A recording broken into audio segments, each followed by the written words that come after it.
So அந்த பொதுவாகவே வந்து வெளிநாட்டில் வாழக்கூடிய இந்தியர்கள் பொதுவாகவே எப்படி இருப்பாங்க அப்படின்னா, நமக்கு என்ன நினைக்கிறோம், வெளிநாடு போயிட்டாங்கன்னா நல்லா காசு பணம் சம்பாதிக்கிறாங்க அப்படி இப்படி தான் நம்ம நினைப்போம். ஆனால் நான் வந்து சிங்கப்பூருக்கு நிறைய தடவை போயிருக்கும் போதெல்லாம் அங்கிருந்து இங்கே வரணும்னு தான் அவங்க பார்ப்பாங்க. சொர்க்கமே என்றாலும் நம்ம ஊரை போல வருமானு இளையராஜா சார் ஒரு படத்தில் கூட வந்து அந்த பாட்டு இருக்கும். அந்த அதே மாதிரி தான்.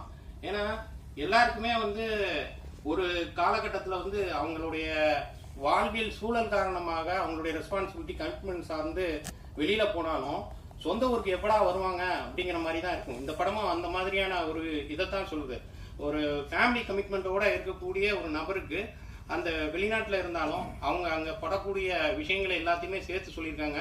உழைப்பாளர் தினம் அப்படிங்கும் போதே வந்து நானும் என் தம்பியும் வந்து அடிக்கடி மெரினா பீச்சுக்கு தான் அடிக்கடி போவோம் அந்த காலகட்டத்தில். அப்போ அந்த உழைப்பாளி சிலையை பார்க்கும்போதெல்லாம் எனக்கு வந்து நம்மளும் வந்து பெரிய அளவில்